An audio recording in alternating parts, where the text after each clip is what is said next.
In 2008, the country voted for change in a big, big way. We elected our first black president. We gave the Democrats in the House of Representatives a 70-vote majority, and for the first time in my memory, we have a filibuster-proof 60 to 40 Democratic lead in the Senate. Now, the 60 votes is really significant.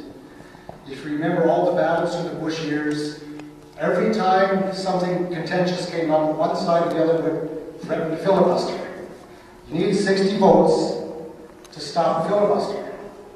The Democrats don't need the Republicans, even though they have extended the olive branch and tried to work with the Republicans on several options.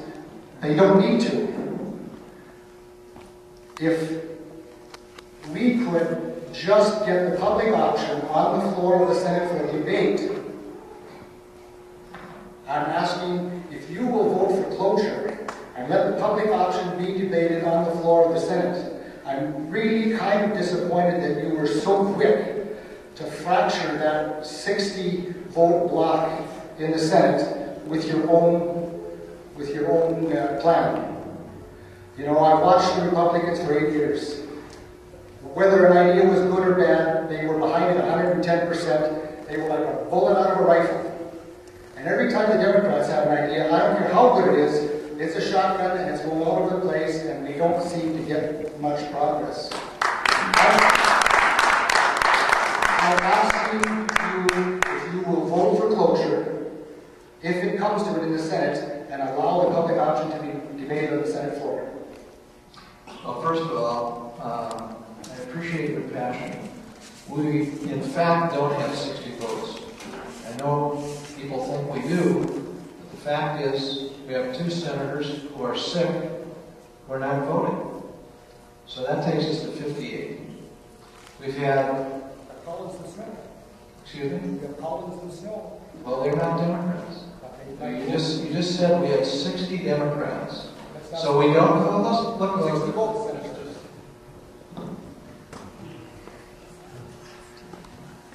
Look, you said Democrats have 60 votes, so they don't need Republicans. Now you're talking about Republican votes.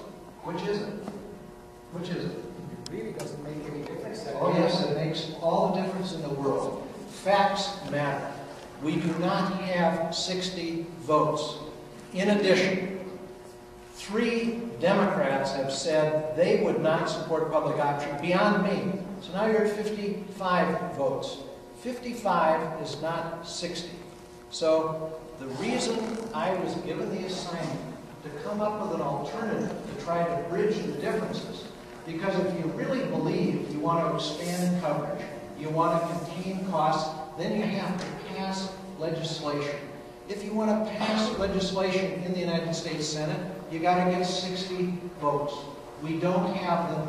We won't have them. If you want to end this entire effort in failure, just keep on this course. For a restroom break. I apologize for this, but this has been a day that started very early, and I've not really had a chance to visit the restroom. So I'm gonna take just a moment break. I'll be right back, and then we're gonna go right to questions. We'll do it in just a minute. Could I ask one question? Oh, wait a minute. We gotta wait. Now, these people were allowed to speak against the public option. They were given all the time they wanted. Could we have someone speak in favor of the public option? Wait till he comes back. Okay, but I think the public option should be given as much time as they can give. Straight back here. You can speak. Now or when you... No. What you want me to hear? I don't know anything. Because I know what's here. Quite agree with me? Got a little Malox on board? Good to go.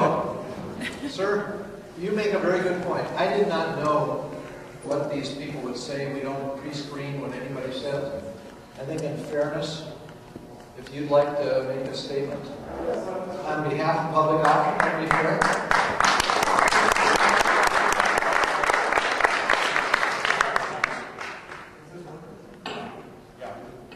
I appreciate you going for true democracy, and I've been a supporter of yours for a long time. I think there's been a tremendous amount of distortion that goes on when you're trying to get health care information. There's a lot of subtle stuff, like what happened right here. Nobody speaks on behalf of the public option. There have been distortions by people like Sarah Palin. I think if everybody in this room would take the time to do their own research, they'd find out some very true, frightening, and shocking things. I'd like to start by talking about two girls from Hazen. My daughter, Megan, she's in New York. There's another girl, I won't name her, she went to school with Megan. I'll talk about the girl in Hazen first. She's 30 years old. 30 years old, and guess what? She's bankrupt. What bankrupted her? The same thing that bankrupted 60% of the bankruptcies in the United States, healthcare. 60% of the bankruptcies in the United States are caused by healthcare. This doesn't happen in Canada, Germany, France, and so on.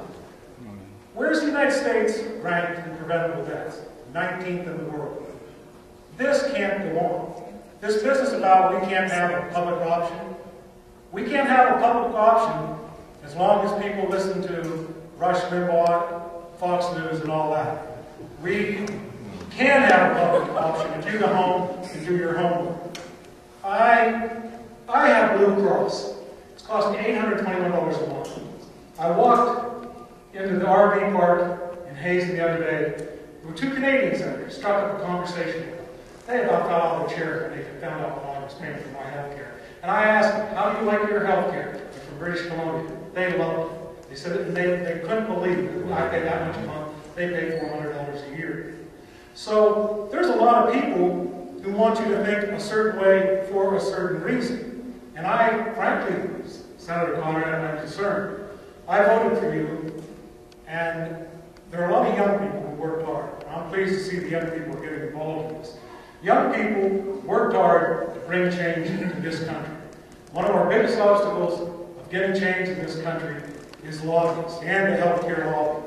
And as you know, Keith Olbermann, your good buddy on MSNBC, he called you out on this, but I believe you're ranked number 35 for taking money from the healthcare lobby. How can I expect you to serve me when the healthcare lobby is serving you? If the insurance company goes out of business, if we have fewer insurance companies, I venture to say your campaign contributions are going to be down. But I'll sum up by saying this.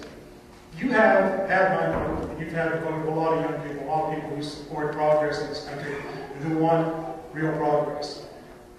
I did leave one part out of this. That's my daughter in New York. She's trying to start a business. She has no health care. She's healthy. She's on the verge of getting her business going. She can't pay for health care because she's trying to start a business. The only person who could pay for it is me. If she gets hurt, I could be liable for hundreds of thousands of dollars. Okay? That doesn't happen in any other country in the world. The fact that young people can't get health care in this country stifles business. Her only choice is to go to work for somebody else. That isn't creativity. That doesn't make business go forward. Now, you have two young people. The girl in Hazen, 30 years old, bankrupt, has a cholesterol bag hooked to her that she can't get taken off because she's bankrupt. There's no excuse for a country that allows. She's a good kid, too. Let me say that. She went to school. She did all the right things. But she's bankrupt. Back to the political philosophy. You can side up to the right, and you can think you have it made in North Dakota because you take the left for granted. But I think what's going to happen in North Dakota, I want Democrats, elected a Democrat, that's what I want. I want a Democratic president. But you can't, when you get down and you say, when they ask you what you want for dessert, you only get one dessert. You have to pick one side or the other. But I think if you move to the left, or to the right, I should say, on this healthcare thing, I think you deserve to lose the support of the people on the left. You can't have public businesses. And the United States of America said we want change. Obama represents change, and I hope you represent change.